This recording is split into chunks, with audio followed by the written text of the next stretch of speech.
ervaar ons een van die koudste oggende in die winter. Ons doen nie skoor of kop kry koud, dis nie seker wat nie. Welkom elkeen van julle vanoggend. Dit is lekker om so vol gemeente vanoggend te sien. Na gister se bazaar.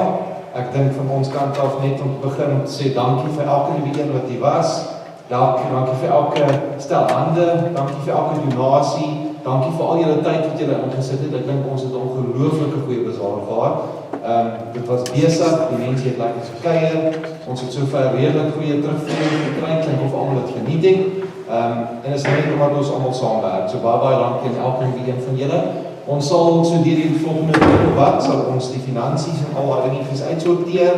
Dan kan ons vir julle 'n bietjie 'n update gee van hoe suksesvol die bazaar was. Dit is natuurlik ons grootste fondsinsameling vir die jaar, so dit is een van die groot geleenthede waarmee ons werk. So ons vir julle net die update op dit gee sodra ons daar kom. So net 'n paar afkondigings na die kerkraad dan. Voorbereiding vir ons vir oom Eddie van Rooyen, vir oom Bernard Fischer, en dan vra ons net nog steeds voorbereiding vir die Welverdiend gemeente, om dinge erger te maak, 28 dae sonder krag. Het ons nie vrygespring van die watertekort nie, so vanoggend is ons ook getrottel op water, so Welverdiend het op nie water nie, so ja, ek weet nie hoe lang vir ons 'n disaster area verklaar word nie, so dit is ons baie interessant in ons dorpie daar. Net vir die dingetjies wat in die week gebeur, komende Dinsdag het ons nabetragtingsvergadering vir die bazaar. So ons vra vir almal wat by die bazaar betrokke was, dat ons asseblief Dinsdag aand 6:30 by die houtyd kan mekaar kom, dat ons kan kyk wat het gewerk en nie gewerk nie, dat ons so ons notas kan maak vir volgende jaar. So ons vra dat almal daar sal wees Dinsdag aand 6:30. Dan na die tyd het ons lekker goed agter in die saal gekoop. Daar is ons ook groot pakke koeksisters. Ek dink dit is R70 per dosyn. So baie lekker. Mens moet so af en toe so 'n bietjie van 'n klein sonde pleeg. So kry vir julle 'n paar van daai koeksisters. Ons moet ook seker maak dat hulle gekoop word. Na die tyd gaan ons opry. So ons het gesê dit is 'n Jean en Tacky Sondag vandag. So ons vra dat almal asseblief wat hier so is wat moontlik vir ons kan help. Ons het nie baie om te doen na die tyd nie. Ons het letterlik 1 of 2 yskaste om te skuif, 'n bietjie stoele en tafels om rond te dra, 'n paar drade om los te klip. So die wat hier so is wat vir ons kan help vir 'n paar minute, sal ons dit waardeer dat ons net kan mooi opbly na die tyd. Dan ook met gister se bazaar en daar 'n paar goedjies agtergebly. Daar het 'n stelletjie oorbelle, 'n smartwatch, ek weet nie wat se tipe is nie, dit lyk amper soos 'n Apple, maar deesdae kan dit enigiets wees. En dan ook 'n beursie met 'n Mrs. Diabota. So ons is nie seker wie dit is nie, is 'n Capitec kaartjie wat daarin is. So as iemand dalk 'n beursietjie verloor het, dan kan julle laat weet. Dan het ons ook 'n selfoon gekry wat in die kantoor is. As iemand wel 'n selfoon ergens misplaas het raak moontlik in die kantoor is, kontak net vir Tannie Mariet, sy weet ook waar is die foon. Otherwise as jy een van hierdie ander goedjies dalk moontlik julle sin is, kan jy nou ook maar net vir Tannie Mariet of vir Tannie Antoinette vra. Hulle kan dan kyk of dit julle sin is. Dankie gesien en diens vir almal.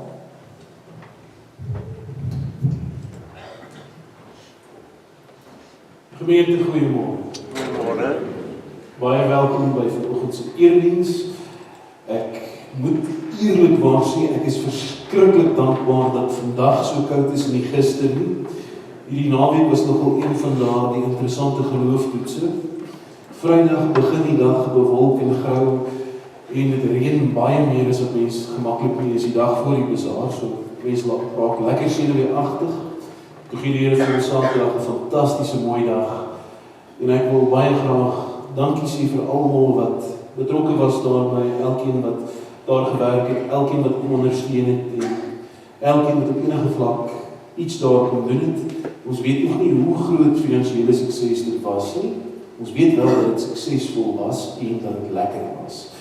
In daai opsig baie dankie. Waardeer dit. Dit van my kant af, ons neem 'n oomblik en word voor Here saamstel. U was goed vir die land, Here. U het aan die nageslag van Jakob 'n nuwe toekoms gegee. Hemelvader, dankie dat ons mag weet, te midde van omstandighede, te midde van die wêreld waarin ons leef. Is U met ons en is U goed vir ons. En gee vir ons nuwe toekomste wanneer ons eie planne, ons eie gedagtes en ons eie drome opraak. Dankie dat ons te midde van moeilike tye van welverdiend wat 27 dae gister sonder krag was, van die water wat baie breed veroorsaak. Nogmaals gister 'n stukkie van die liefde en die genade hier kon ervaar as gemeente. Dankie dat U vir ons goed is, dat U ons vir soveel jare bewaar het. Ons wil U ook vra om wees asseblief vanoggend hier met ons in hierdie diens. Mag dit wat ons hier doen, ons nader aan U bring. En Here, mag ons in hierdie nuwe kwartaal U seën en U genade ervaar. Wees asseblief met elke student, elke leerling en elke onderwyser in hierdie kwartaal. Mag U genade elke dag vir hulle genoeg wees. Amen. Wees gegroet in die naam van die Vader, die Seun en die Heilige Gees. Kom ons staan saam en loof die Here.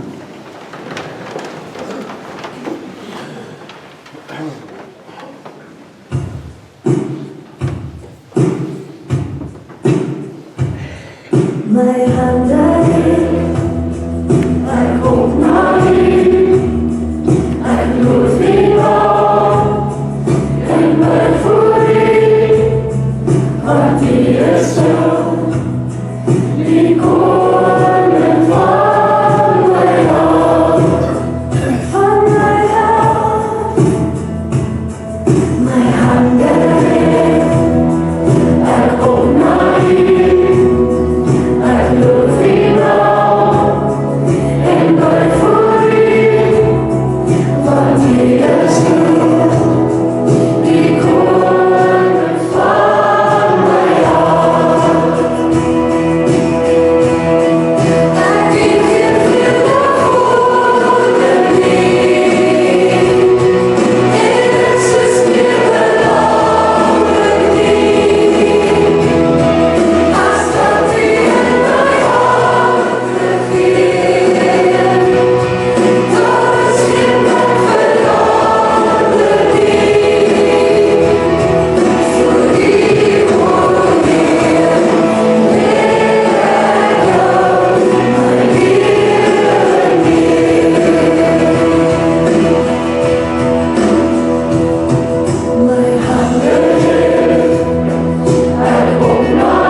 Het ons vanoggend jongens wat kans sien om na vore te kom? As daar is, kom asseblief na vore.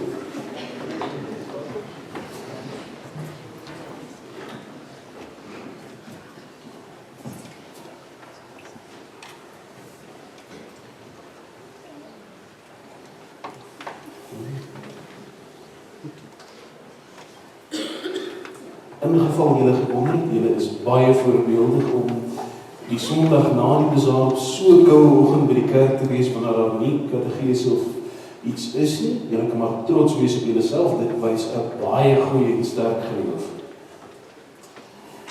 Weet julle wat die belangrikste ding is wat mens in geloof moet doen? Een van hulle wys nog baie mooi met die gesig nie. Dis nou 'n baie ingewikkelde vraag daai nie. Dit is nie moeilik verder nie. En dis waar. As mens vir iemand vra wat die belangrikste is, dan outomaties dink mens, hier is 'n strukvraag, want as jy iets sê, gaan daar gesê word, ja, maar. En dit het met Jesus 'n paar keer ook gebeur, dat mense om strukvrae probeer vra om uit te vind wat hy glo, maar ons glo dat die belangrikste ding in geloof is wat Jesus ons kom leer het, om 'n verhouding te leef, verhouding met God, maar ook verhouding met mekaar.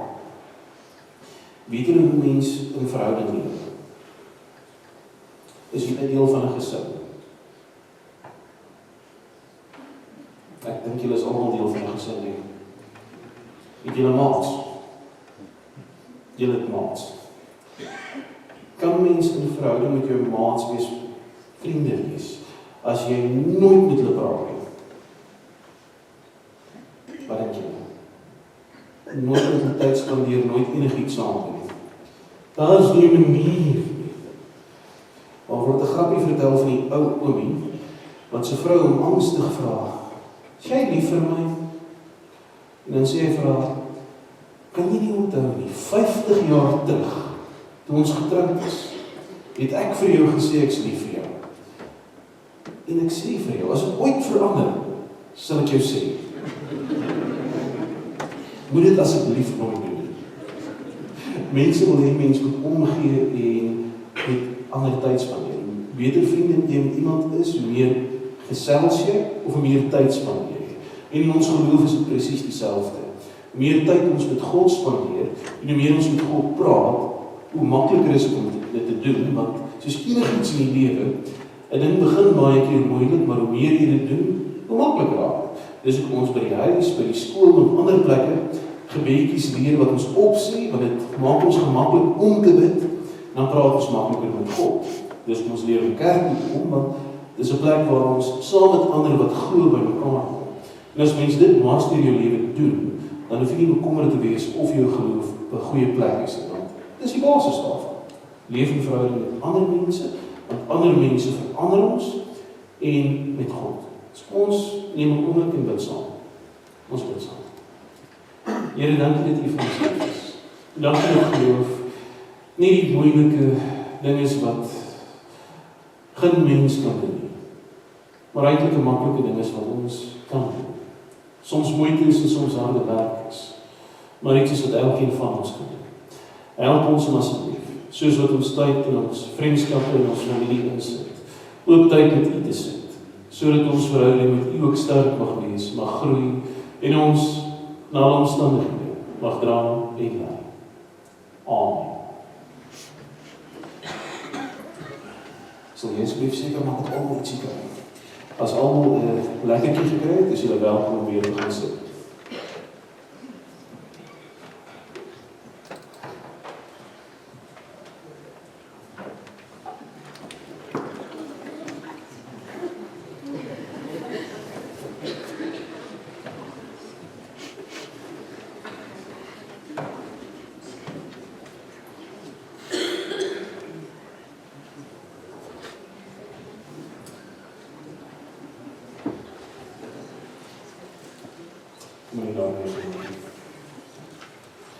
Ons skriflesing vanoggend kom uit die Lukas Evangelie, Lukas hoofstuk 11 vanaf vers 1.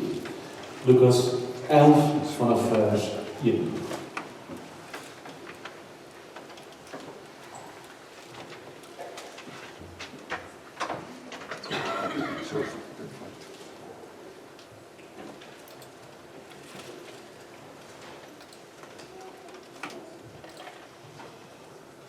Kom ons neem en word saam voor U stil. Hemelvader, dankie dat ons vanoggend die voorreg het om hier as U gemeente by mekaar te wees. Dankie dat ons uit U woord uit kan lees. Dankie dat ons alreeds U kom loof met sing. Kom praat asseblief vanoggend hier met ons. Mag ons hier van U ontvang wat U vir ons bedoel het. Amen. Lukas 11 van vers 1. Jesus was ergens op 'n plek besig om te bid. Toe hy klaar was, sê een van sy disippels vir hom: Here, leer ons bid, soos Johannes ook sy volgelinge geleer het. En hy sê vir hulle: Wanneer julle bid, moet julle dan sê: Vader, laat U naam geheilig word. Laat U koninkryk kom.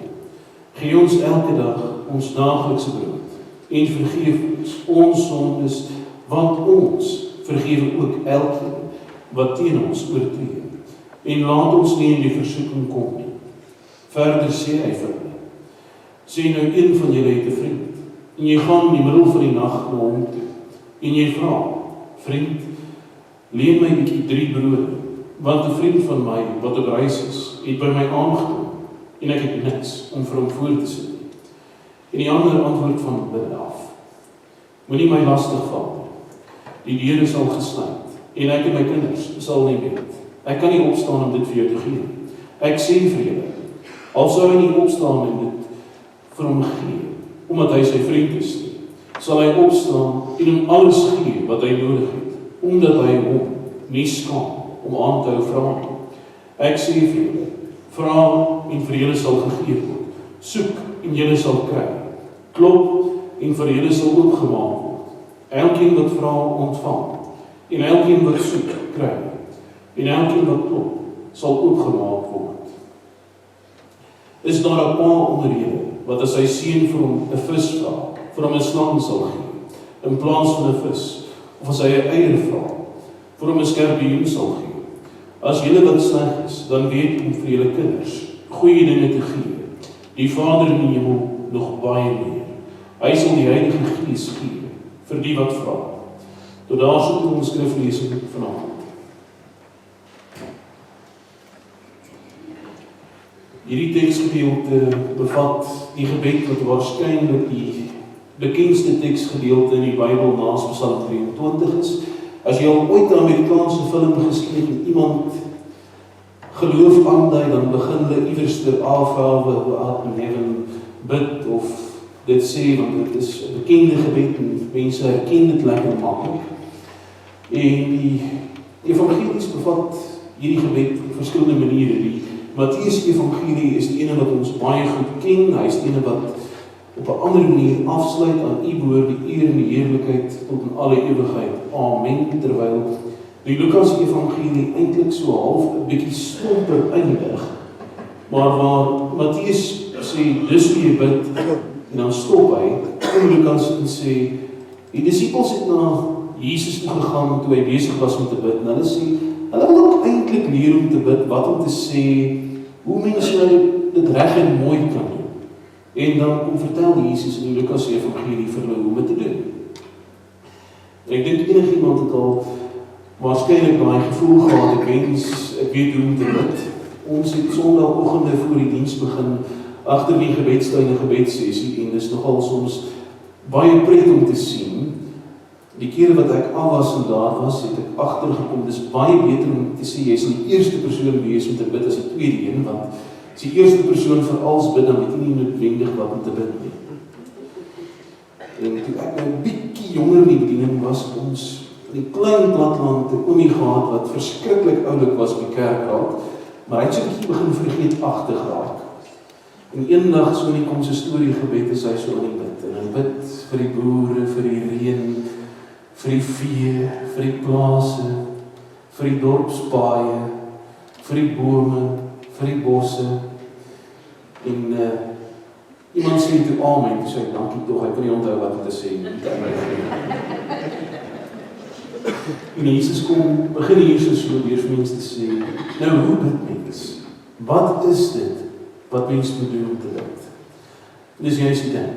Die disippels wou soos Jesus bid. Hulle wou nie sommer net soos enigiemand bid nie, maar hulle wou soos iemand wat hulle respekteer het, iemand wat bekend is daarvoor dat hy gereeld bid, want as mens die evangelies gaan, dan kry jy nog om die interessante ding. Voor Jesus iets gaan doen, dan gaan bid hy. As hy klaar iets gedoen het, dan gaan bid hy. So gebed was vir hom nogal 'n baie ernstige ding, en mense raak soms uit woorde uit, en Jesus kom leer mens hoe jy nie uit woorde uit raak nie. Maar sy gebed begin nog op 'n interessante en vreemde manier. Want is nou 'n kwessie, hoe begin mense gebed? Mense begin deur God aan te spreek. En Jesus het 'n magdom keuses van woorde gehad op die liedjie wat ons net nou gesing het, was daar in plek van God El gewees, wat die Hebreëse woord vir El is. Daar was Ja wat staan vir Yahweh, wat beteken Here. Dit is nou die Hebreëse letters wat toe Moses gevra het, wie is God? Wie moet hy sê is God? Toe God vir hom die Hebreëse letters JHWH gegee het.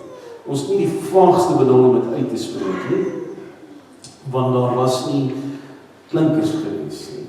Daar was nie vokale nie. So, ons raai is Yahweh, maar ons is nie seker nie. Ander groeperings sê dis Jehovah, want dis die vokale wat later onder dit gesit is, maar die eerlike antwoord is, hulle het dit 4000 jaar terug geskryf, so ons weet nie om dit uit te spreek nie. Ons raai ten beste. Maar as jy die Ou Testament, dan kry mens verskillende beskrywings van God, verskillende namens. Immanuel wat beteken God met ons, El Shaddai, God van die leerskare, El Roi, God wat ons help en bystaan, en 'n magdom ander name wat mense gebruik. As jy vir God bid en jy siek, dan bid jy vir God as geneesheer in die Ou Testament. As jy in die moeilikheid is, dan bid jy op 'n ander manier. En Jesus begin hierdie gebed nie met een van die meer as 200 verskillende aanvaarde name vir God nie, maar begin weer te sê Vader. Hy begin weer te sê, die een wat ons vandaan kom, ons beginpunt, die een wat die Here is vir ons lewe en ons help. Dit is hoe Jesus die gebed begin. In 'n noue verhouding nie God wat daar ver is, of die groot baas daarbo, of enigiets van die aard nie, maar my Vader. En dan maak Jesus dit net stelselmatig moeiliker. Die eerste ding wat hy bid is dat God se koninkryk sal kom. Met ander woorde, hy vra dat dinge sal verander, dat hierdie wêreld nie 'n koninkryk van mense sal wees of enigiets anders nie. Ek dink ons almal was al by 'n verkiesing gewees wat jou kruisie gemaak het en hoop dat jou party in bewind kom, en soms gebeur dit ongelukkig en dan gebeur nie altyd wat mense voorhoop nie. Groot pret daarmee. Politiek is mos 'n interessante spel. Want mense is baie oortuig as die nuwe ouens in bewind kom, dan gaan alles verander en alles regkom en niks verkeerd gaan nie. In die ou bedeling was daar korrupsie, het beter weggesteek. En in die nuwe bedeling is daar korrupsie, het swakker weggesteek. Maar korrupsie is daar nog steeds. Elke koninkryk wat gekom het tot dusver, het maar sy moeilikheid en sy probleme. Daarom sê Jesus, ons moet weet, dat God se koninkryk sal kom. 'n Koninkryk waar hy en beheer is, waar hy verandering sal bring, en dinge sal reggerig moet word. En dan vra Jesus vir wat mens wil hê. En die Lukas Evangelie se bewoording is anderster as Matteus. Want dit is normaal, gee ons daaglikse brood wat ons in die Onse Vader gebed ken, in die Matteus weergawe, terwyl die Lukas weergawe sê, gee ons asseblief elke dag ons daaglikse brood. Dis 'n vraag daartoe dat God sal sorg vir vandag. Dat hy elke dag sal gee wat ons nodig het vir hierdie dag. Jesus kom nou nie en sê, kyk, ek wil teen die einde van die jaar 'n nuwe Pajero hê. Ek is nie seker of dit die beste keuse is met die statistieke oor diefstal nie, maar as jy daarvan hou, geniet hom. Maar hy kom sê, gee ons elke dag dit wat ons nodig het vir hierdie dag. Jesus kom leer mens om God te vra vir wat jy nodig het, maar nog steeds om 'n afhanklikheid te leef nie. Of dit sal nou baie lekker wees om R1 in die bankrekening te hê, dan gaan ek daar my eentjie kan gaan, maar Here, gee ons genoeg vir vandag en elke dag wat volg. Net nodig om dit te hê, dan is ek lekker. Dis hoe Jesus die disippels kom leer om hulle behoeftes aan God te openbaar. Dit wat mens vir elke dag nodig het.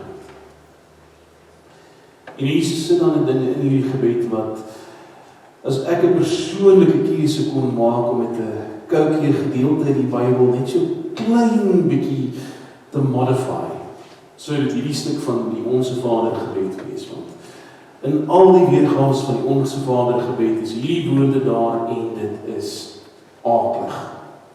Vergeef ons sondes, want ook ons vergeef elkeen wat teenoor ons skuldig staan. Dit klink verskriklik mooi, ons bid God moet ons vergewe in Matteus, omdat ons skuldenaars vergewe in Lukas, want ons vergeef die wat teenoor ons skuldig staan.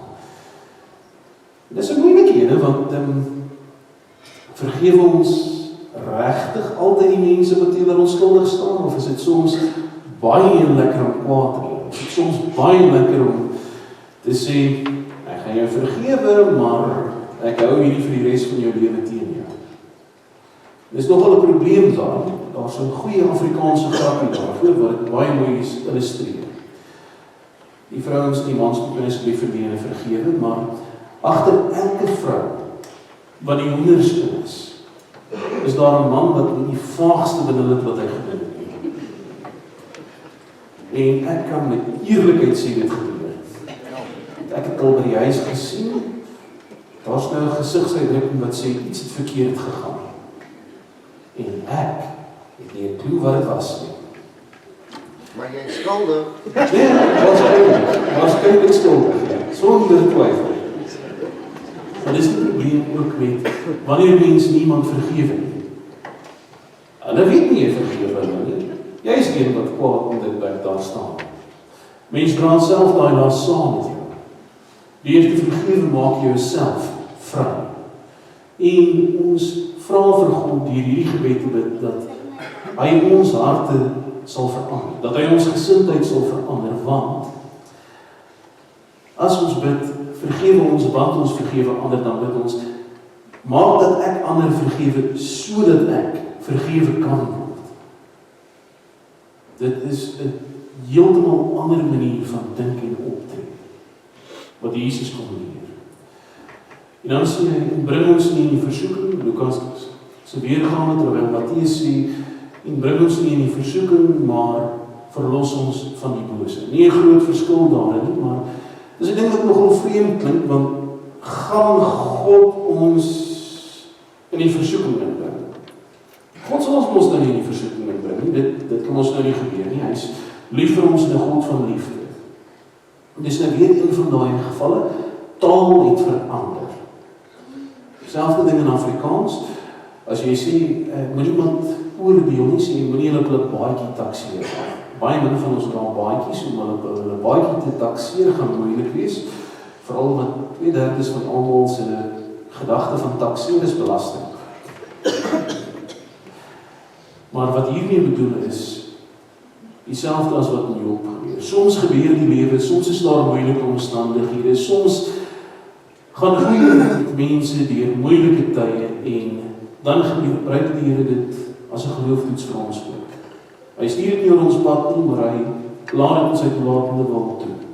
En dan kry ons die geleentheid om ons geloof uit te leef, dan kry ons die geleentheid om hom te vertrou. En dis juist die ding wat moeilik is. Maar Jesus sê hier, so ons mag tot God bid. Asseblief moenie my lewe 'n groot toets laat wees nie. Ek wil nie moeilike tye hê nie, dis eintlik maar 'n gebed. En Here, mag my lewe bietjie makliker wees as wat dit op hierdie stadium is. Mag hierdie lewe eintlik nie so swaar om taai wees dat elke liewe dag getoets is nie. Ek sal môre weer probeer en deurkom, maar mag vandag 'n dag wees wat bietjie makliker is, dat ek nie nodig het om geduld te beoefen of enige van daai mooi eienskappe wat ons vrug van die Gees is nie. Maar mag ek 'n goeie dag by U hê. Dis wat Jesus mens kom sê jy mag bid. Jy mag bid dat God jou lewe vereenvoudig. En Lukas eindig nie daar nie, dan kom daar 'n gelykenis. En 'n gelykenis in die evangelies is normaalweg iets wat daar is om te verduidelik, iets wat daar is om te verklaar. Maar is nou mooi om hierdie spesiale gebed te hê wat ideaal is, mens kan baie op bou en bysit om dit 'n verskriklik lang gebed te maak, al kan mens dit in so 40 sekondes opsê. Nou, kom die vraag nou, wanneer mag ek tot God bid en wat is belangrik genoeg om oor te bid?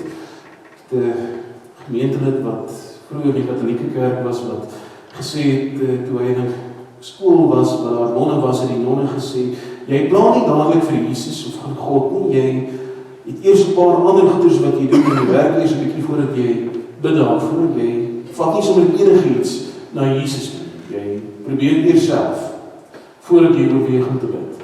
En Jesus kom hanteer daai kwessie deur te sê, onder watter omstandighede mag ek bid met 'n gelykenis.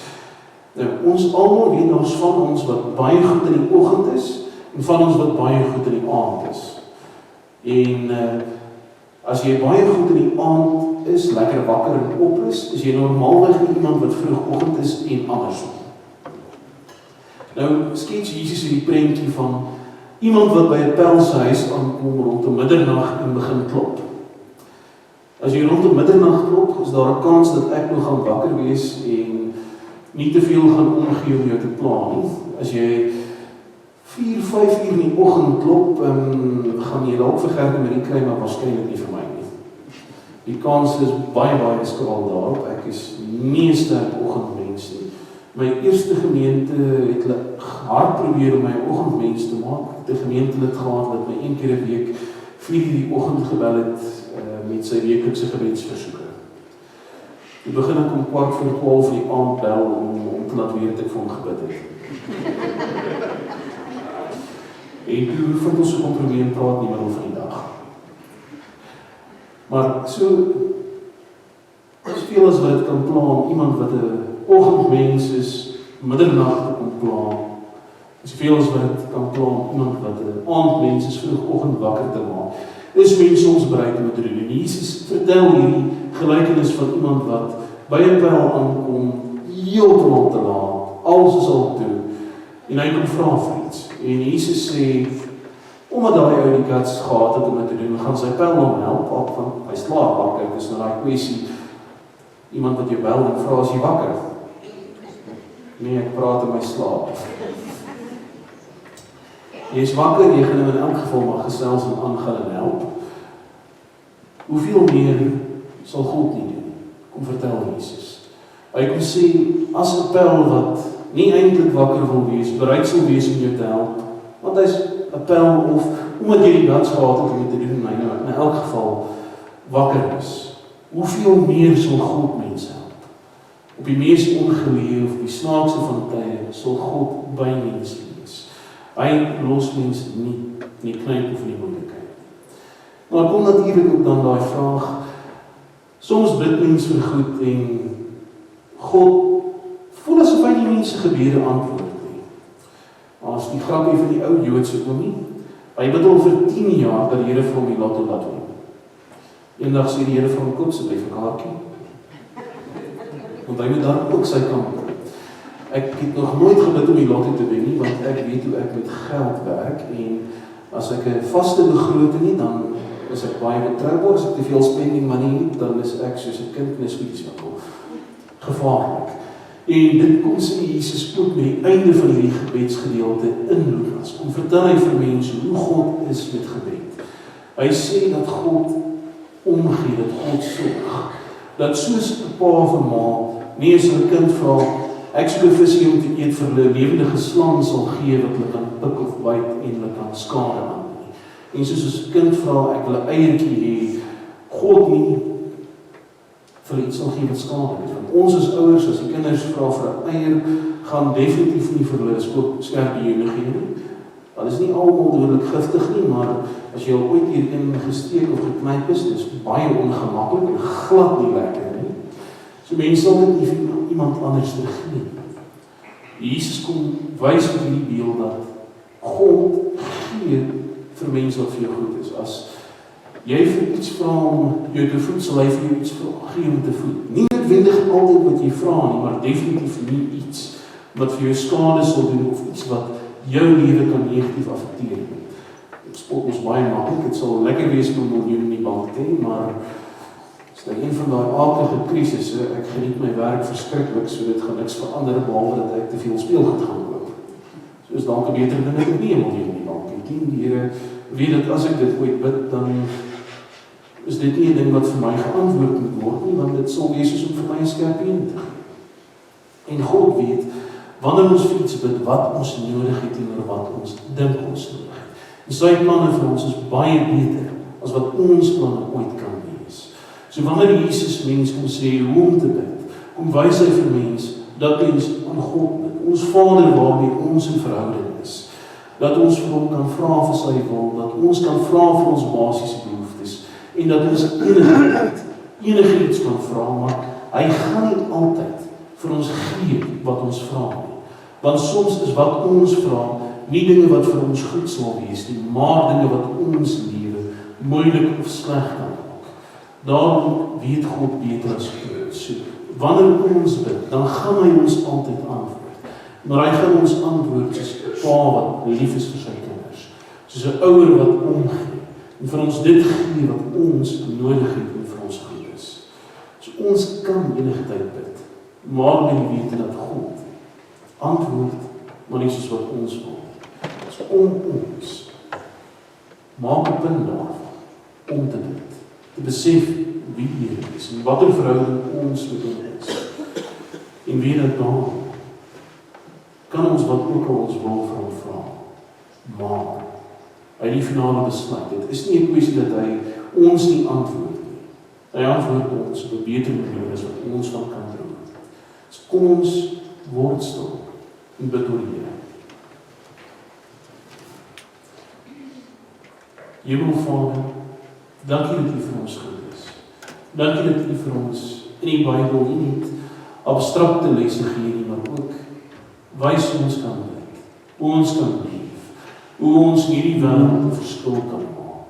Here, dankie vir die gebed wat vir ons wys hoe 'n mens kan bid, wat 'n mens kan vra. Here, dankie dat dit nie moeilik of ingewikkeld is, maar dat die eenvoudige gebed is waar ons so baie kan wys, so baie uit kan leer. Here, help ons om elke keer wanneer ons bid, te besef dat ons nie met die groot baas daarbo, of 'n Here wat ver is, praat nie, maar met ons Vader, wat oor ons omgee, wat vir ons lief is, wat ons gekies het, en 'n duur prys vir elkeen van ons betaal het. Here, help ons om nie ons eie wil te soek nie, maar U wil. Here, help ons om te werk, om U koninkryk hier op aarde te bring en te bou. Here, gee asseblief vir ons alles wat ons nodig het vir elke dag. Mag ons nie tekort ervaar nie. Here, in hierdie tyd wil ons spesifiek vra. Wees met die gemeenskap van welverdien wat 28 dae sonder krag is, en van vanoggend sonder water is. Voorsien asseblief in elkeen van hulle se daaglikse brood, hulle behoeftes. Gee hulle die krag en moed wat nodig is, ook vir hierdie tyd. Here, help asseblief elkeen van ons om ander te vergewe, omdat ons weet U het ons vergewe. Help ons asseblief, ons gesindheid, die manier van leef te verander, sodat ons die mense sal wees en word wat U wil hê ons moet wees. Here, help ons om lewens te hê wat nie met versoeking op versoeking is nie, maar ook soms lekker vreugdevol en vol pret. Mag ons in daardie oomblik dankbaar daarvoor wees en daarvoor dank. Here, dankie dat ons mag weet dat daar nie 'n tyd is wat ons nie mag bid. Daar nie 'n ding is wat ons nie mag vra nie. Dankie dat U vir ons goed is en na ons omsien. Maar Here, help ons ook om vrede daarmee te hê. Dat U beter weet wat ons nodig het. Dat U na ons omsien. Kom wees met ons en lei ons asseblief in hierdie lewe. Mag ons U Heilige Gees ontvang, wat ons sal lei, ons sal dra, ons wys wat om te doen en wat om te bid. Here, ons vra hierdie dinge, nie uit verdienste nie, maar alleenlik deur U genade. Amen. Daar is nou die gemeente waar ons die Here tot in eer met ons dank vir.